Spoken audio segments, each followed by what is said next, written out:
journey. That's actually the kind of training ground for resilience. And actually, you've always got to be like a Pokemon in a sense, which is like you start off as one character and you don't fundamentally change the way you operate and your values, but you have to evolve over time as you go to the next level. So if there was one tip I'd give to anyone starting a business, Thank you very much, Joe, for joining us today at Leadership Unplugged. And why don't we kick off with just learning a little bit about your origin story? sure. So the viewers probably don't know, but we went to school together for a couple of years back in the day. But We did. I'm originally from a small town called Morley in West Yorkshire, so it's between Leeds and Wakefield in the north of England. And to sort of describe it in a kind of sentence, it's sort of post-industrial town. It was a place that political commentators might call a red wall seat. But to me, it was home, and I grew up in a single parent family. My mum's a speech therapist in the NHS. I kind of made a journey from state schools to Oxford University, where I studied PPE, which stands for philosophy, politics, economics, not personal protective equipment. Which everyone assumes nowadays and kind of has an idea that I was walking around in a hazmat suit at university, but it was far more boring than that, unfortunately. But I kind of saw on that journey just how big the barriers were for students like me who had ambitions to study at elite institutions, but didn't necessarily come from backgrounds or within networks where those sort of opportunities were normalized. And like I regarded myself as having like a relatively like normal background. Like I never grew up thinking of myself as a charity case or disadvantaged. But as soon as I tried to apply to these elite institutions, I quickly ran headfirst into some massive barriers that I just never knew existed, whether they were sort of obvious financial barriers or less obvious barriers around, imposter syndrome, guilt about leaving your hometown, lack of confidence, and so on and so forth. And when I graduated from university, I kind of reflected on my own journey and thought there must be a way that technology can solve some of these problems. Technology had transformed and disrupted so many of the facets of my life, whether it was Facebook coming out when we were 11 years old, or Instagram, Snapchat, WhatsApp, or even apps like Deliveroo and Uber, which came out when I was at university. And I thought that if technology can get sushi to everyone's desk in 20 minutes, surely it can do some work breaking that link between background and opportunity. And that's how the idea of zero gravity was born. I've been on the sort of startup journey since then. Right. That's a really interesting overview. Now, before we get to kind of the details of zero gravity, I just want to take it back a little bit to what I saw. My first experience of, I guess, selective institutions was doing the 11 plus to get into Hecky, where we both studied. Do you have any recollection of that time? Do you remember what that process was like? Did you have any help? And yeah, do you think it's that is a potential barrier much earlier than university for some people? Sure. Well, I went to my local primary school, which was literally around 100 meters down the road from my house. It was about as local as you can get. And from a young age, I was always someone who was quite academic. I was interested in different ideas, intellectually curious and ambitious. And my mum wanted me to be able to try and maximize my opportunity and potential. And when it kind of came to making that choice around secondary education, like the norm for most people is just to go to their local state school. And there was a state school that was a couple of hundred meters from my house. But my mum wanted me to have a go, getting into the school that we went to, which was a state school, but the one that was well known for having very strong academic standards. But trying to get started with taking an admissions test at 11 years old, like where'd you get started with that? And we couldn't afford private tutors or kind of expansive textbooks. So the only way I was able to prepare for those tests was my mum literally every single day of the week while she was making dinner would kind of personally kind of tutor me for the 11 plus, just using her own kind of knowledge and skills to help me through. And it was sort of very super mum behavior, kind of trying to cook and teach at the same time. So I put all that down to my mum in all honesty. And a lot of people who I speak to have similar journeys to me where they have a family member or maybe a couple of family members who made huge sacrifices for them on their educational journey to give them opportunities that other people could just buy off the shelf on the private market. So that made a big difference for me, and that probably was a kind of inflection point in my life because at that point I went to a school that was a couple of miles further away than the school in my hometown. I left a lot of my friends from primary school who went to the local state comprehensive school, and we both went to what was even though it was a state school, a very academically rigorous school, which created a culture of academic excellence, which certainly helped me in terms of getting a good set of grades. I think where the barriers still were, though, is that we were going to school in a kind of small, sleepy town in West Yorkshire, where the kind of pinnacle of success was maybe getting a well-paying job locally, and the idea of kind of moving away from Yorkshire or trying to go to an elite institution or kind of doing something beyond the norm was not something that was usual, and indeed it wasn't something that was necessarily culturally accepted either. Like I certainly didn't tell any of my friends at school about my ambitions to be a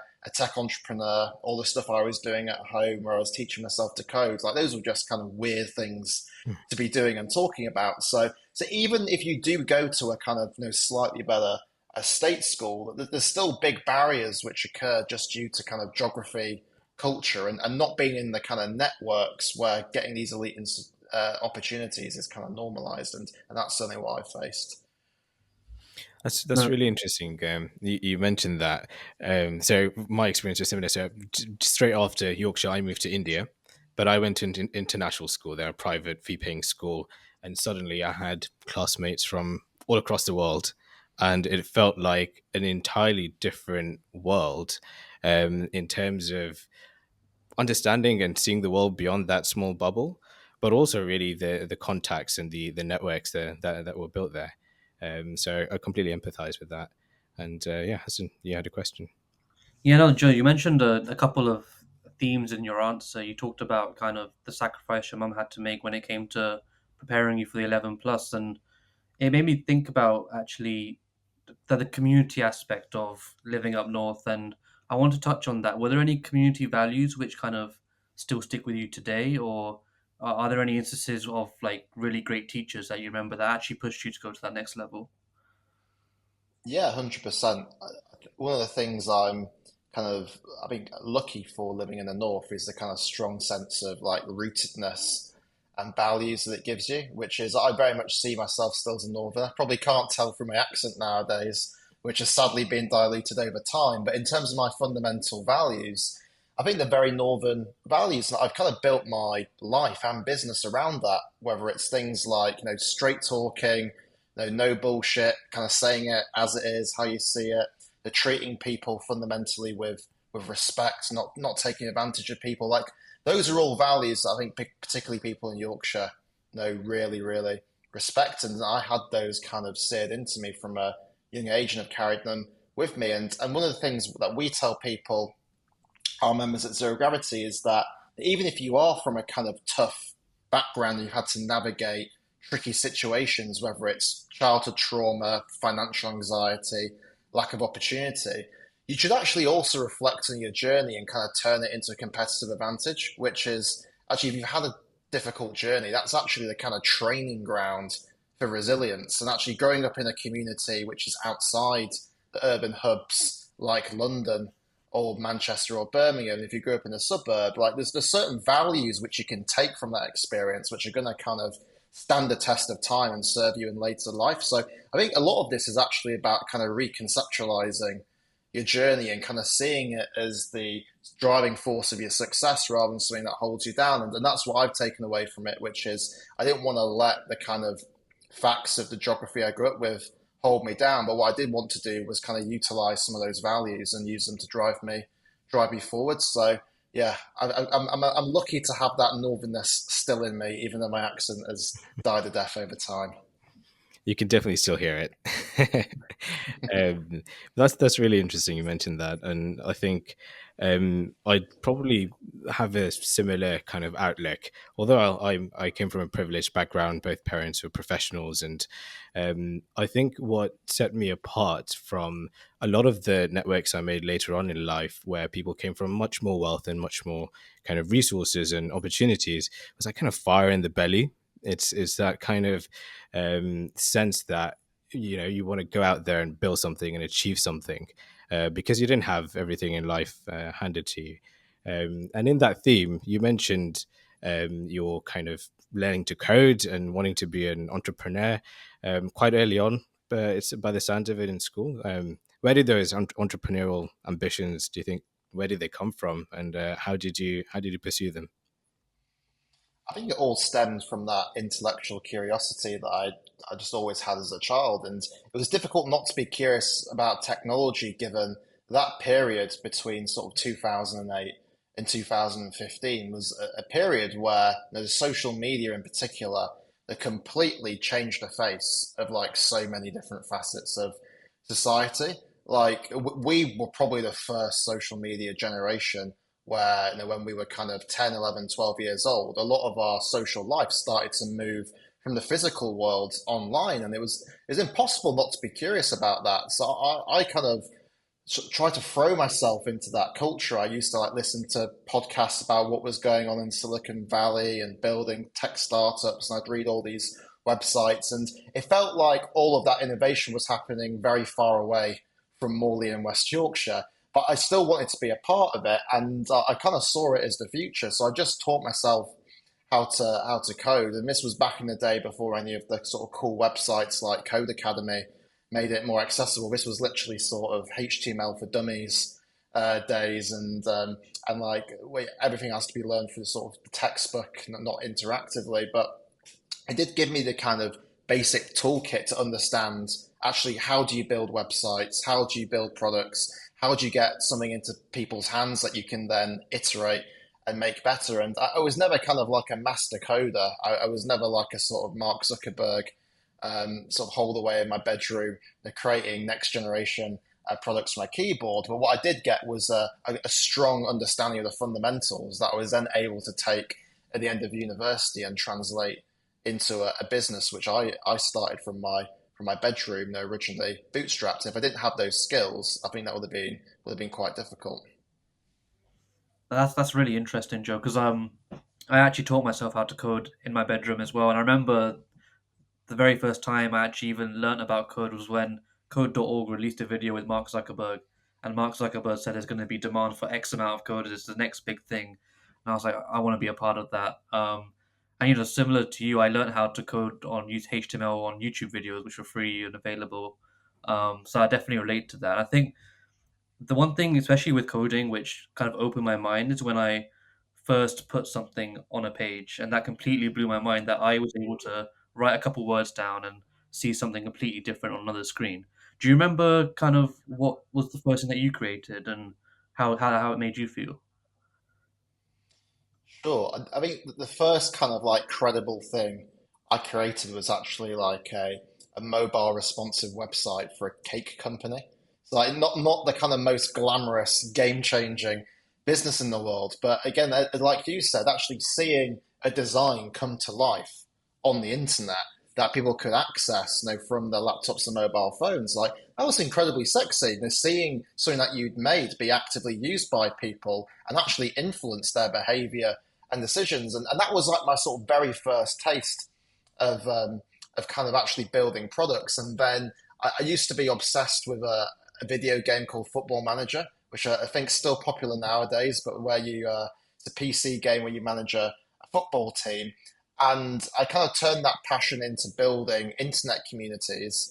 And I used to essentially build like social networks and forums around Football Manager with kind of bespoke features. And again, that was a passion project at the time. But what it did give me an insight to is how do you actually build stuff that people want to use? How do you build a community? Like how do you build a brand behind a product? And that was far more useful when it came to actually starting a proper business down the line than a lot of the stuff I learned in school. So like no matter how niche your passion is, actually just leaning into the passion and working out that how can you apply product skills, design thinking, like business strategy to actually build something for that passion that solves a problem or people care about can be one of your best inductions into the world of business. Like you don't have to have the $1 billion idea overnight. Like in fact, most businesses that I've spoken to, like actually started from solving a very, very personal problem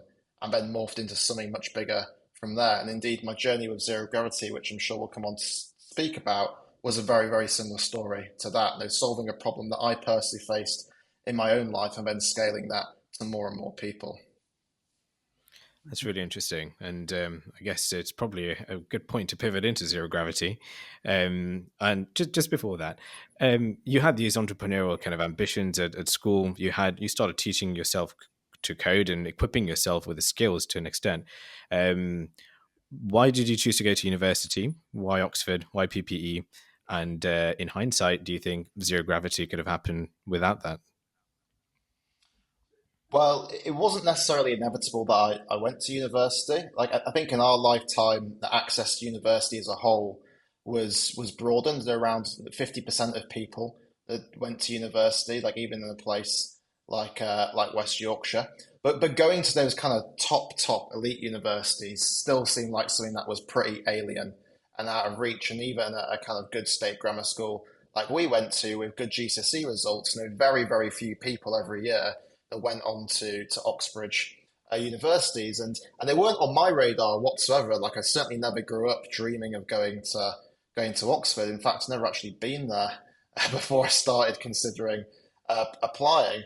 But this is a really like random story, but I had to do one of those BBC radio interviews on results day, you know, like the really awkward things where you kind of open your results live on camera, then you have to like say something and react on the spot. And I got a good set of grades, and the interviewer asked me, it's a really good set of grades. Are you going to consider applying to Oxbridge now? And how do you feel about that coming from a Yorkshire state school? Do you reckon you've got a chance? And I was completely flummoxed by that question because the idea of applying to Oxbridge had never even passed my mind before. Like I didn't even know what to say.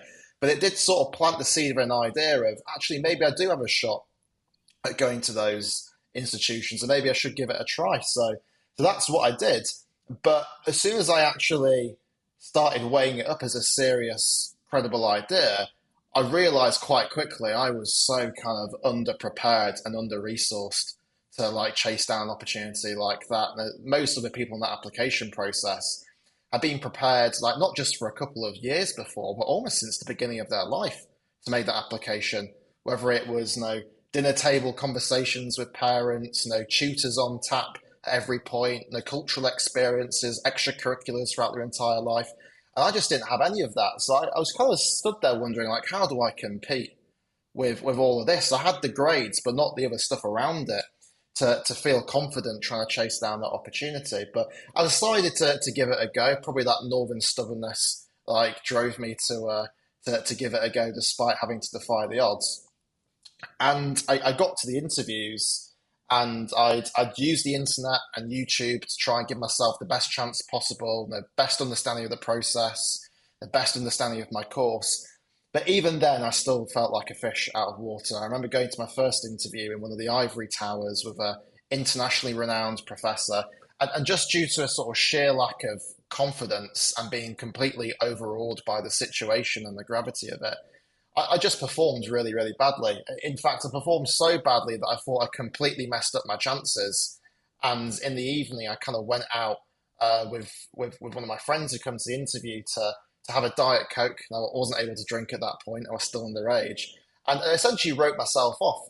And I had some subsequent interviews the next day. And I just went into those interviews thinking, I failed already. I'm just going to relax now and just have some fun. And those interviews actually went much better. It's actually probably the reason I got a place. So it was actually by bombing my first interview so badly that my kind of confidence was transformed because I just sort of concluded that I didn't have a chance anyway, which I'm not sure if that is a message of optimism or pessimism or what, but that is the kind of psychological reality of how it felt at the time. But it did clearly lead me to conclude that with those processes, you can't prepare a couple of weeks before. You can't even prepare a couple of months before. If you want to get people ready for a process like that, you have to engage with them long term to get them into a position where they not only have all the knowledge and skills to compete, but they actually feel at home in that environment. It doesn't feel like a completely alien, different situation, because if something feels alien, you can't perform your best. You're going to be battling psychological challenges alongside the intellectual challenges. So a big part, I think, getting people prepared for those processes is making them feel at home with it. So like I've never believed in kind of mock interviews or preparation the night before. It's got to be about identifying talent early, giving it the vote of confidence, and then changing people's mentality, skills, and knowledge over time. That there's no other solution for breaking into top opportunities than that, in my opinion. That's really interesting. The way you kind of mentioned that identifying that talent a little earlier on and kind of changing their perspective on the entire process and what life beyond the process actually looks like. And I wanted to touch on the second part of that. So you eventually got into Oxford to study PPE. Um, what were the first couple of weeks like? What was, because it's very much, for all intents and purposes, very different from the world you grew up in, I guess.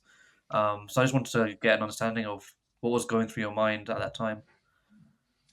It was a baptism of fire, and even before kind of traveling down south to go to university, I was having to kind of tackle existential problems of identity, which everyone goes through when they're 18 years old. But I think it was pretty stark for me because on the one hand, I had all the imposter syndrome of going to kind of a posh, prestigious university where I was worried that I wouldn't fit in.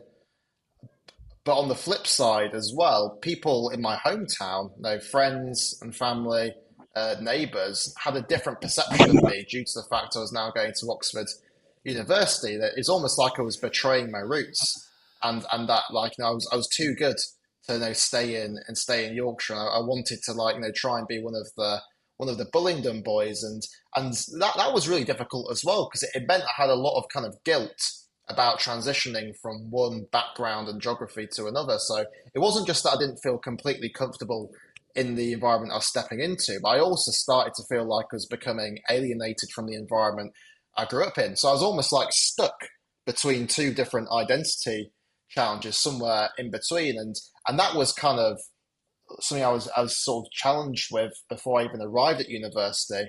I mean, when I got there, it was a baptism of fire. I remember on Freshers Week going to a meeting with my tutors, and they immediately set 2 3,000 word essays and a bunch of economics problem sheets, and they were like, okay, the deadline is Monday next week. I was thinking, I thought Freshers Week was supposed to be the time we just go out and get drunk and kind of make bad decisions and get to know everyone. I didn't realize you actually had to do work on Freshers Week. So it was a complete baptism of fire because not only was I having to socially acclimatize, but also do like a kind of level and standard of work and a level of workload that I'd never experienced before. Like I'd never written a kind of 3 or 4 thousand word academic essay before at school. Like the closest thing I probably got to it was some A level coursework, but just sort of writing in that style with no referencing a certain way of putting an argument together, I just had no exposure to. So having to learn all those skills in literally 1 week, alongside like getting drunk and making friends, like that was a pretty big baptism of fire in terms of going to university. And the first term was really difficult, but I eventually did muddle through and made some great friends at Oxford, and many from similar backgrounds like me.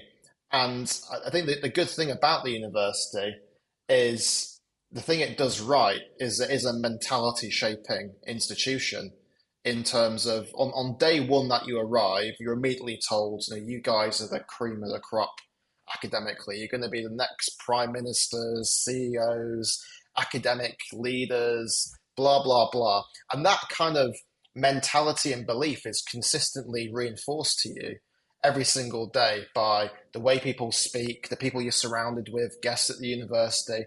And it kind of rubs off. And I think one thing that's underrated about those institutions is it's not just their facilities, it's not just their academic rigor and standards. It's the culture they create where they kind of teach people that it's normal to be ambitious and that you're kind of on a tailwind to success.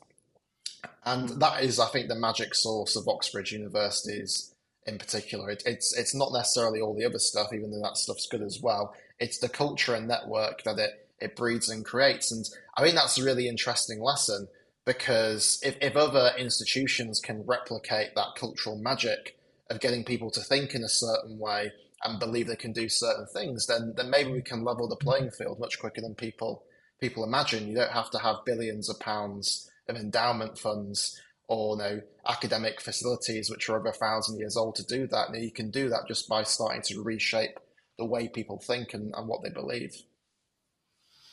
That's really interesting. That's really interesting insight.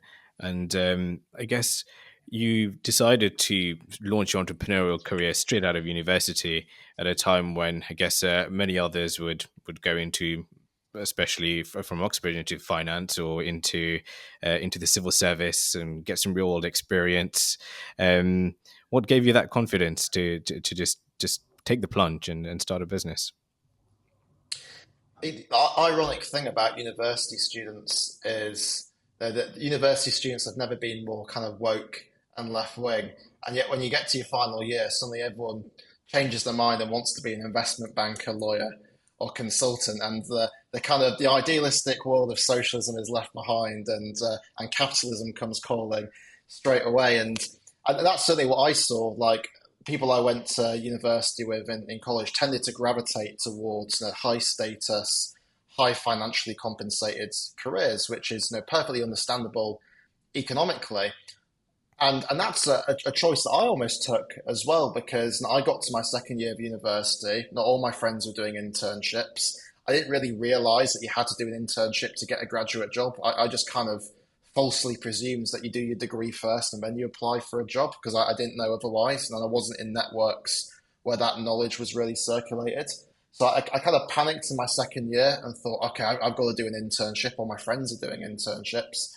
And I did an internship at a Magic Circle law firm and got a training contract for an amount of money, which in my personal context was absolutely life changing. To be earning kind of £80,000 and above at the age of 23, that's unfathomable to most people in West Yorkshire, where the kind of median salary is around 25k a year.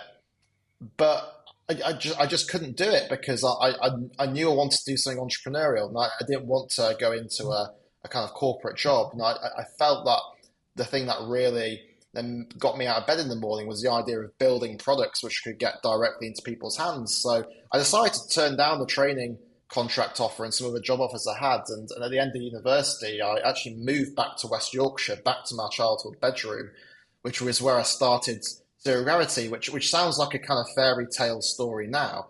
But at the time, everyone thought I was absolutely insane.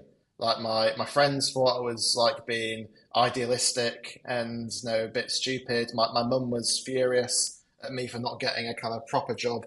So even these people in my circle who were like very supportive, like were pretty skeptical about the decision that I made. And when I kind of spoke to people in Yorkshire about the fact I was trying to be an entrepreneur, I think people just thought it was like an innuendo for unemployment, in all honesty. I think people just thought I was like trying to find an excuse not to get a proper job. So when I told people I was an entrepreneur, I'd sort of just get kind of laughed out of the room or maybe a snide comment here or there. But I genuinely believed, like probably in a slightly delusional sense, that I could launch something from my bedroom and create a product that made a difference. And where I started was I just reflected on my own personal journey, and I thought, like, what would have made a big difference in my own life that could make a difference for more people than just me?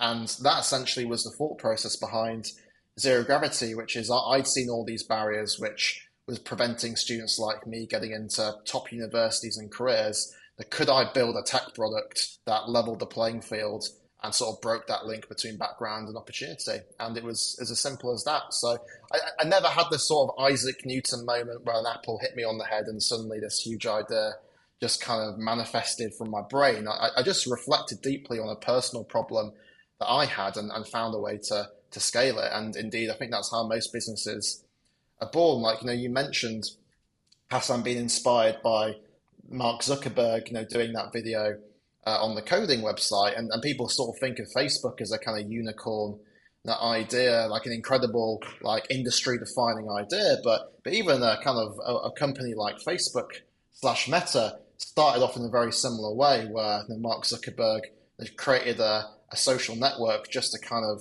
network with other students at Harvard University and find all the fit girls on his art history course. And that was his kind of initial motivation for starting Facebook. He didn't conceive right at the beginning that people would be connecting across all four corners of the world. It started off solving a very personal problem, and I think most businesses start in that way, and that was certainly my story as well.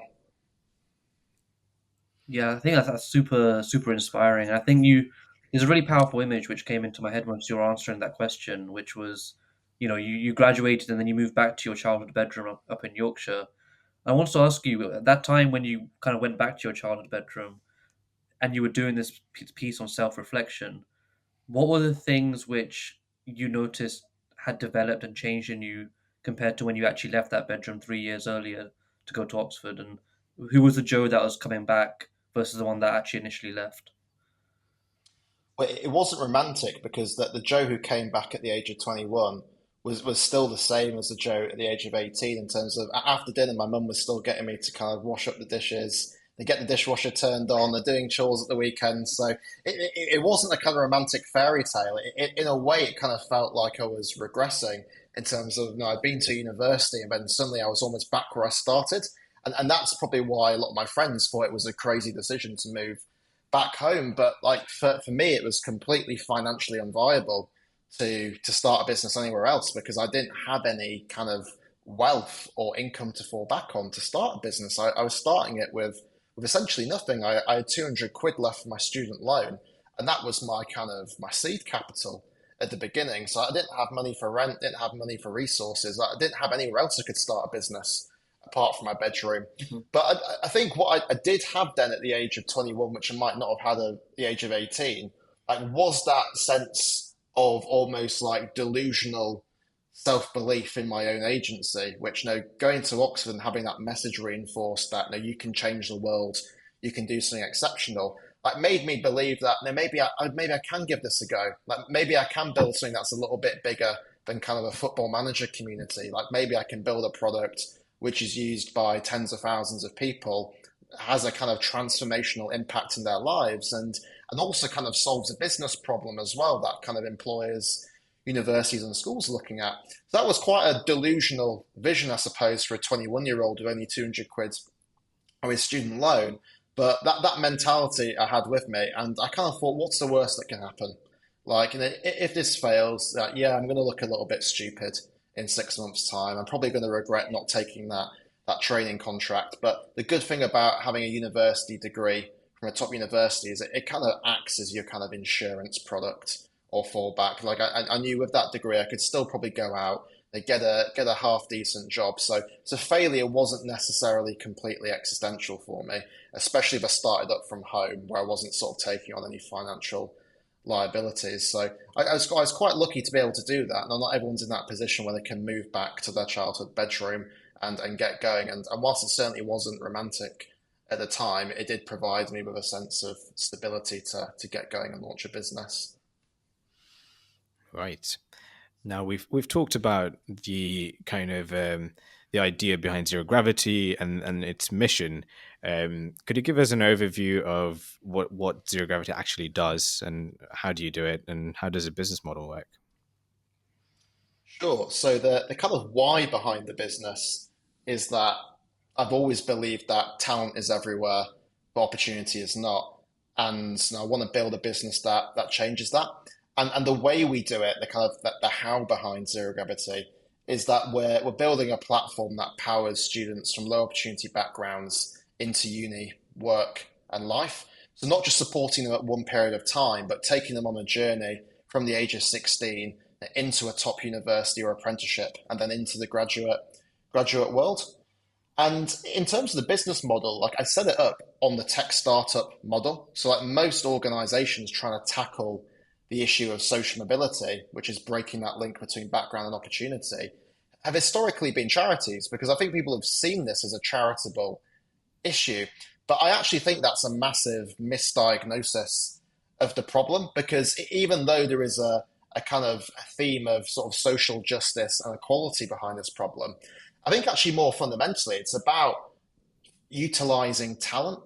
And I think any economy that doesn't fully utilize talent has got a massive problem on its hands. Actually, to look at it even more existentially in a slightly grander way. I think kind of civilizations have grown and collapsed over human history based on their ability to utilize talent better than others. Like whether it was the ancient Egyptians, the Babylonians, the Greeks, the Romans, all those societies were able to move forward and dominate because they found new ways of utilizing talent from all backgrounds. And then they all failed when power kind of became too ossified and concentrated in one part of society, and they were then overtaken by someone else.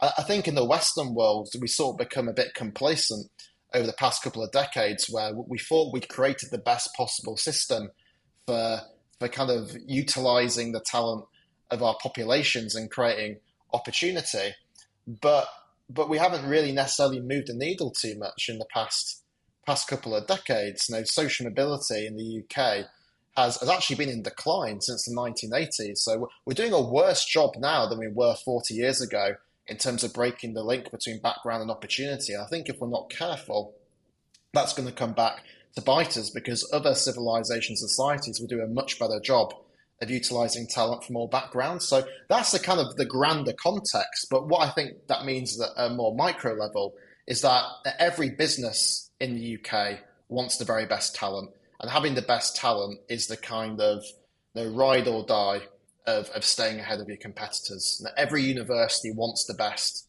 students, the most talented students. And indeed, universities are now regulated on social mobility, making sure they're getting talent from all sectors of society. And students themselves clearly want social mobility as well. If you are a student from a low opportunity background, being able to get into a top university or career, like it's not just transformational for your own life, but the life of your family, also the life of your descendants as well. And it breaks that link and that cycle of disadvantage. So everyone in this system, whether you're a student, you're a university, an employer, a government, everyone's got skin in the game of solving this problem. But I think because people have seen it through the lens of social justice and equality, it's led it to be seen as a charitable issue. And actually, it's an issue of economics and talent. And that's why I started Zero Gravity as a business, because I thought I can build something that creates a lot of social impact and does a lot of good, but also provides a real business benefit to employers, to universities, to government, and to schools, and find a way to monetize that. And I don't think there's any moral dilemma in having a model like that, because actually being a business allows us to be more ambitious in what we want to achieve. It kind of drives us to be sustainable because we're not reliant on the kind of whims of donors. And it also holds our feet to the fire, which is if we don't deliver real, tangible, measurable value, then we will fail. Whilst the kind of dirty secret of the charity sector is there's many very inefficient charities in the UK that are able to raise a lot of donations but don't actually deliver a lot of impact because they don't have their feet held to the fire in the same way as many businesses do. We're having to deliver on commercial imperatives. So I actually see being a business as not something that's difficult to reconcile with creating a social impact. I actually see it as a new model for creating social change far quicker than a charity ever could.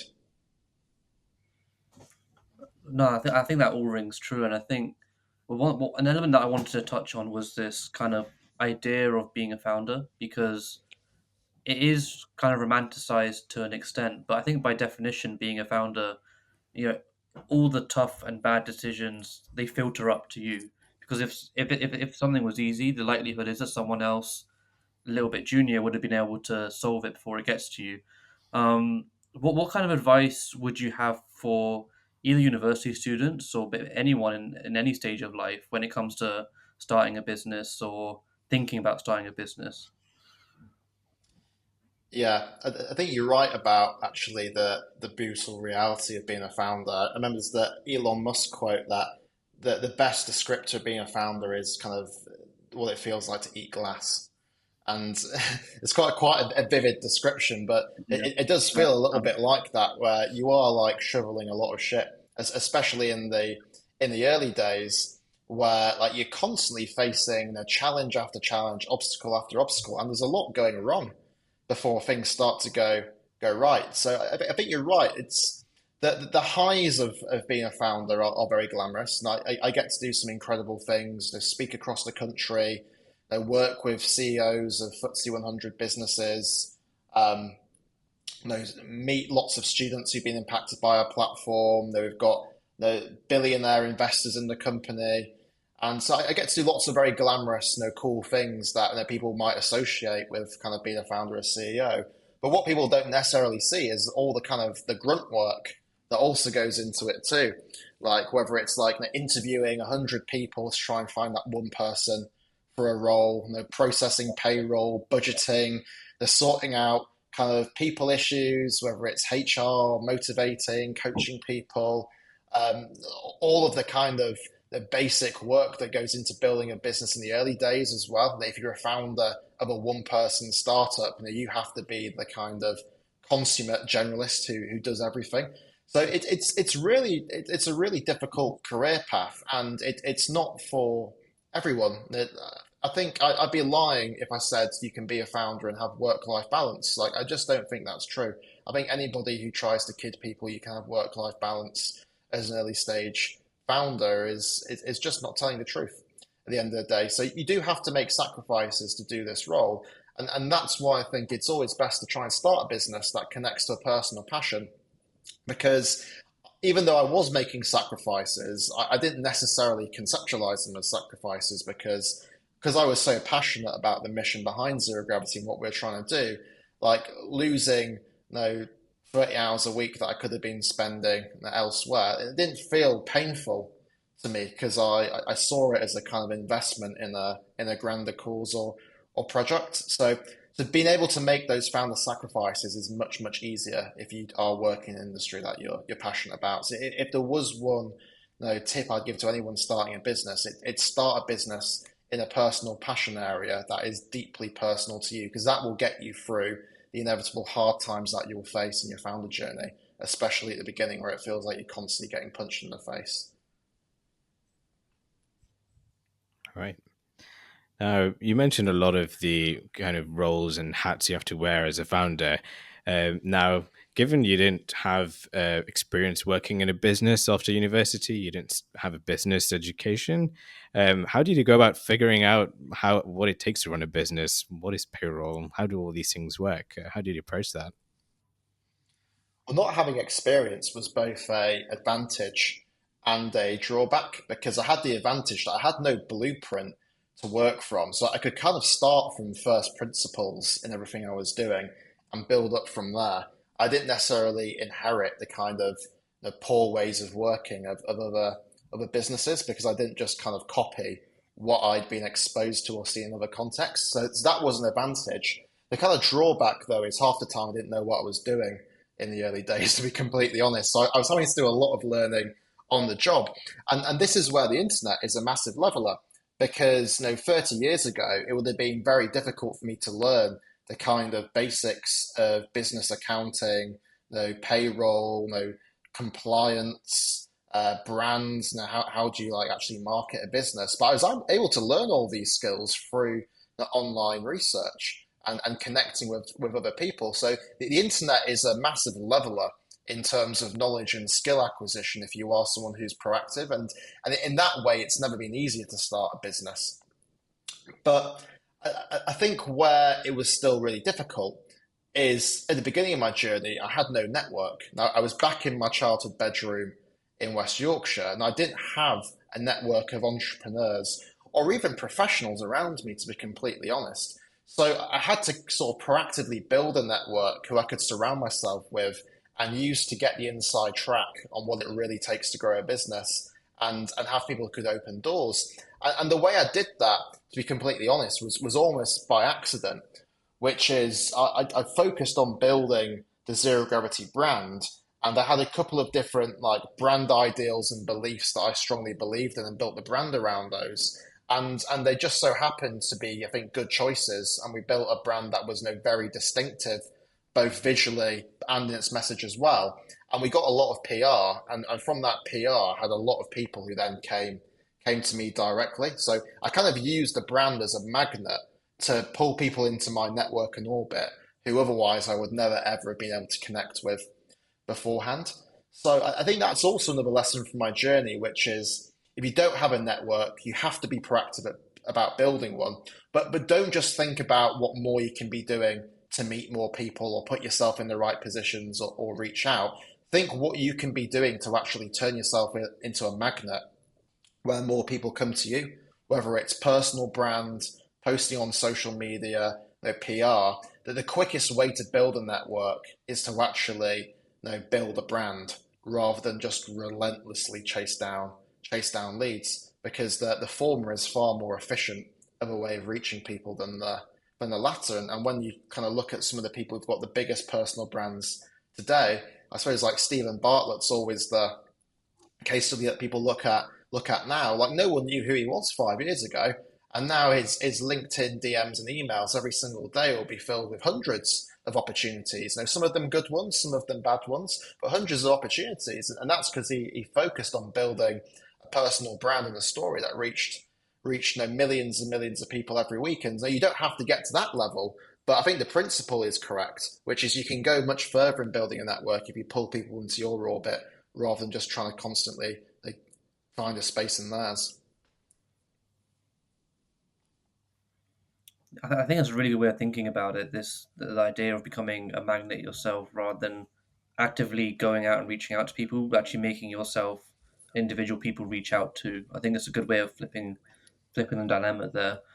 You mentioned whilst you were creating the zero gravity kind of the brand, some of the values which you wanted the brand to represent, and as a founder, I guess, especially in a startup, in a growing startup, a lot of what you probably do is actually assimilate a culture which relates to your value and your brand quite strongly. I wanted to ask, what is the culture at Zero Gravity like, and as the business grows, how do you see the culture evolving? I think brand and culture are like two sides of the same coin, where if brand is the way you kind of represent yourself to the world and the emotional connection you have with your customers, like culture is the kind of way you represent yourself internally and the emotional connection you have with your team. So I think that they're two sides of the same coin, and they have to be aligned at the end of the day. If there's a disconnect between your brand and your culture, that's unsustainable. And businesses that kind of have that, where they've got a great brand but their culture's toxic, that always comes out over time. And there's been a number of stories recently of mission-driven businesses who I won't name who've kind of fallen into that category. And when it came to actually building the brand and the culture, I built it around my own personality and characteristics, in all honesty, because I wanted to create something that's authentic. Because the truth is, in an early stage business and a founder led business, like you are the culture in the early days. When you're a one man startup in your bedroom, that there's no one else. It literally is just you. Like you are the culture, you are the brand. So what I essentially did is a little bit like a character on The Sims. I kind of just reflected and thought, what are the things that are important to me? Like, what do I value as a person? What do I like? And I built the culture around that. And that's why the values of Zero Gravity are kind of values which I suppose are quite stereotypically Northern. Like, one of our values is called Stand Up Straight. And that's all around kind of no nonsense communication, saying what you mean and meaning what you say, being candid, don't really care about hierarchy, be critical in your communication style, and that's something as a northerner I particularly like.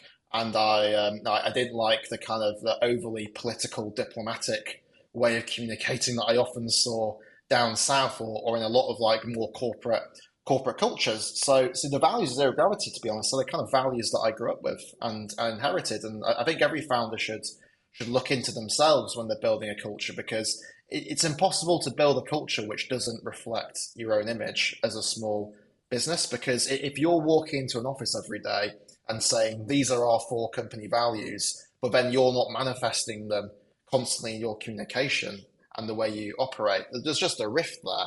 And the actual culture you have will be different from the culture that you've got written down on your PowerPoint deck. So yeah, build a culture around your own character. If you think of your business as like a character on The Sims, like what would that character look like? What would it feel like? What would it value? And that's the way to look at a culture, in my opinion. Now, as you've grown the business, and you've talked previously about your own personality and your kind of being introverted to an extent and having to step into that leadership role, I guess my two questions would be: how have you built your Sims character, and what else is left to do there. And the second is, as you start building a team around you, and you're no longer a one-man shop, how do you instill that culture into the broader team?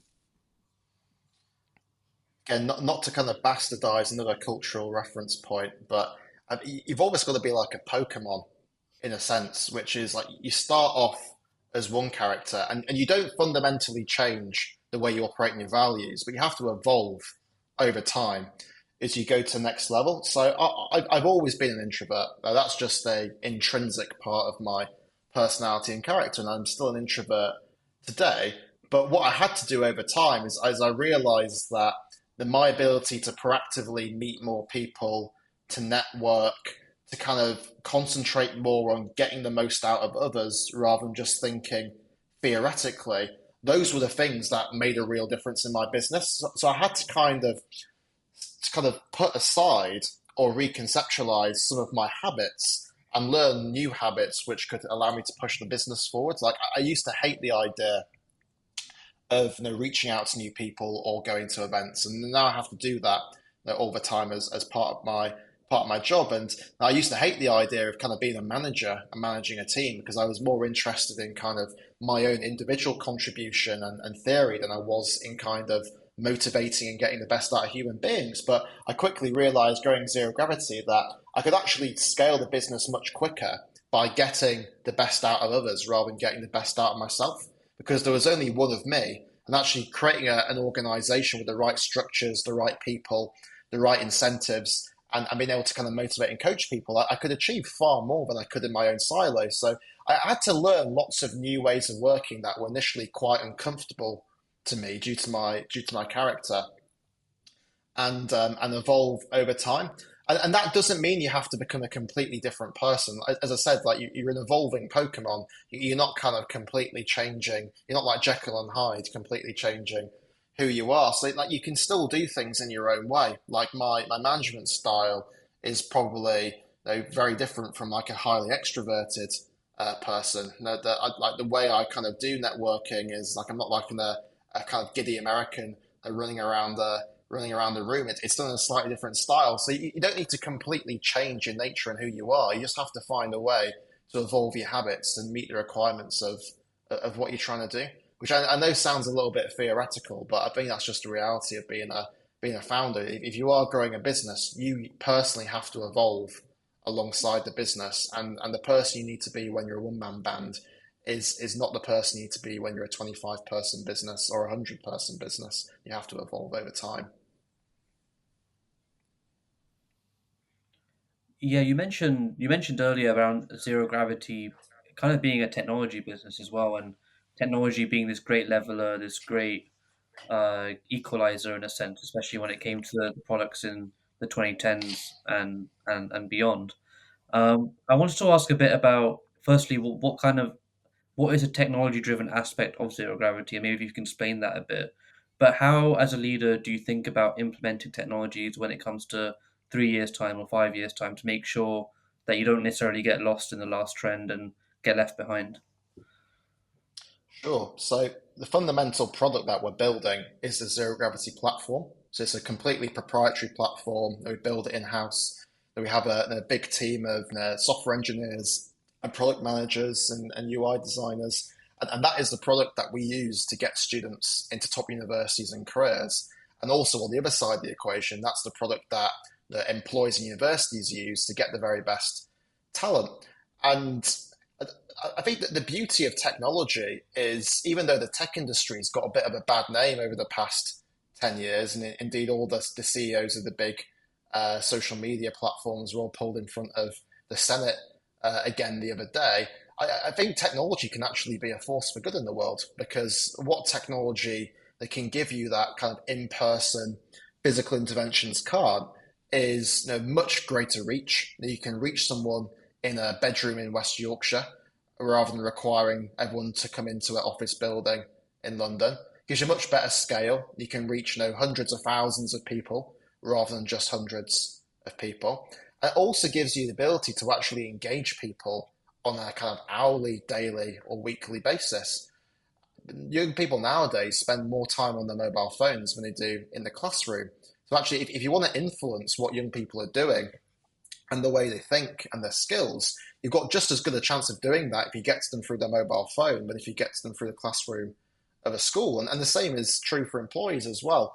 Most employees in businesses spend less time in the office nowadays than they do on their laptops and mobile phones. So I think technology has the potential to be a leveler, has the potential to be a massive force for good. I think we've all reflected on this discussion, how technology shaped our lives and also allowed us to learn new skills. So I just went about trying to build like the ultimate platform to do that for people from low opportunity backgrounds that was particularly focused on getting them into elite institutions. Like, what are the things you need to do to get into these top universities? Like, what is it that makes a difference in terms of getting into professional services or getting into a law firm or investment bank, and building those skills digitally over time. And the way we do it is we do things like mentorship, connecting people with mentors. We've had tens of thousands of mentoring relationships now created for our platform. We do it through delivering content, both live and on demand, streams to thousands of people at the same time. We've built a kind of a social community for the platform as well, connecting students across all four corners of the UK who are kind of pursuing the same ambitions but don't necessarily know each other, because that talented student from a low-income family in Cornwall doesn't know the talented student from a low-income family in Aberdeen. No, they're geographically disconnected and socially disconnected from each other, but they shouldn't be, because it's intoxicating to be surrounded by other intelligent, ambitious people like you. So we've taken these concepts that people know work, mentorship, content, community, opportunities, and we've just integrated them into a single platform with hopefully a kind of beautiful user experience that makes students want to come back and engage every day. And that is the zero gravity magic formula. No, we don't have a silver bullet that gets people into Oxford or Cambridge or PwC and KPMG overnight. What we've got is a platform which gradually over time builds the skills, knowledge, connection, and confidence you need to have the best chance of attaining those roles. And that's the magic formula. They're building a platform that people want to come back to consistently and do that. And that's a zero gravity product at the end of the day. That's incredibly powerful. Thank you for sharing that. Now to wrap things up, I have a question, which is, now you've been through this entrepreneurial journey. You've won a lot of awards along the way. The Forbes 30 under 30, Birthday Honours from His Majesty the King. A lot of people would look at your CV and say, he's made it. Do you think you have? And what's left for you and for Zero Gravity? What's next?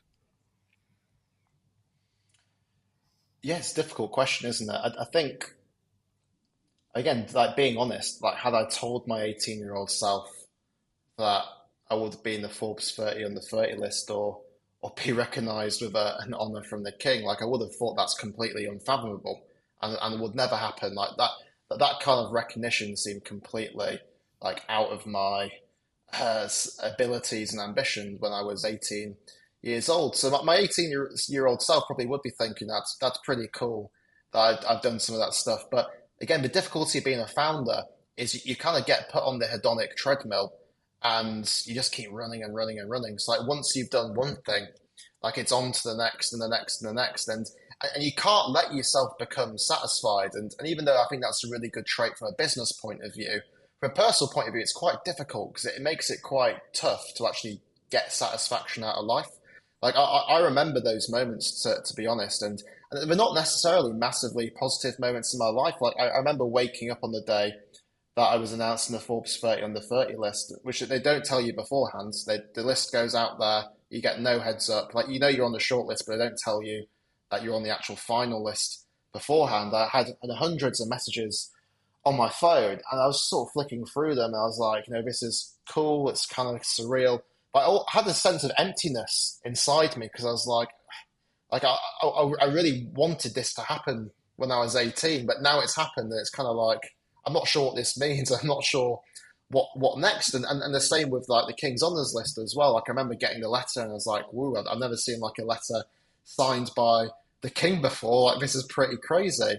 And then actually the reality of it, I was like, it's just a couple of letters that you kind of slap after your name if you really want to. And actually, if you do that, it sounds pretty wanky as well. And probably people think you're a bit of a wanker if you do that. So I think that even though it is like nice to get some of the external recognition, like there is a kind of sense of emptiness about it as well. And I know from speaking to a lot of people, that's a sentiment that's widely shared, whether it's getting into a certain university or getting a job role.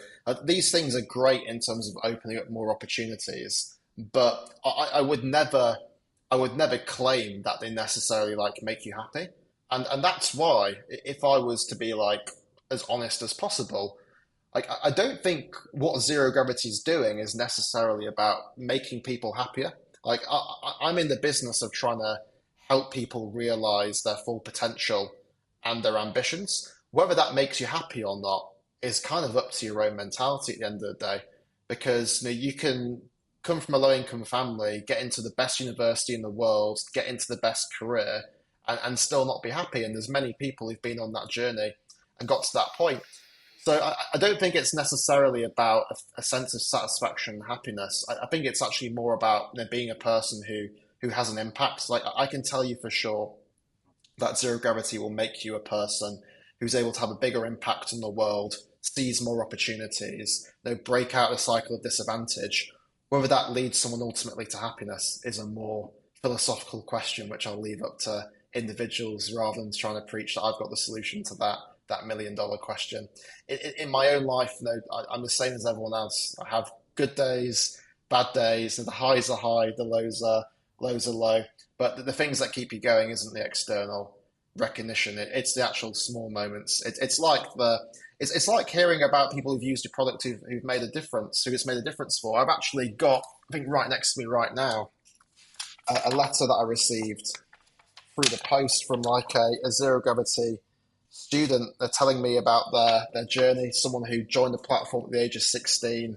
They got into Cambridge University through the platform, having been mentored. They then got a scholarship through our platform, got an internship through the platform, and now they're just about to start their grad role, which they got through the platform as well. So they've done the full journey with us, and it's kind of hearing stories like that, where like a platform that has got millions of data points on it, you kind of realize actually behind those data points is like a real person who this has had an impact for. That feeling kind of stays with you much longer than being on some list, in all honesty. So I think definitely pursue those opportunities. That they're door openers. Like don't get me wrong, like those things that they help you get into rooms you couldn't otherwise get into. But I think the things that drive satisfaction is the impact you can have through your products, and that's the thing that people should focus on, in my opinion. Thank you very much, Joe. That's really inspiring, and thank you for your genuineness and your taking the time to speak to us. I think your journey is incredibly inspiring, and we'd be really excited to continue to see the new heights zero gravity achieves and all the social impact you're going to make. So, thank you so much. Awesome. Good to appreciate you having me on. And the Northern takeover is just beginning. West Yorkshire is going to take over the world.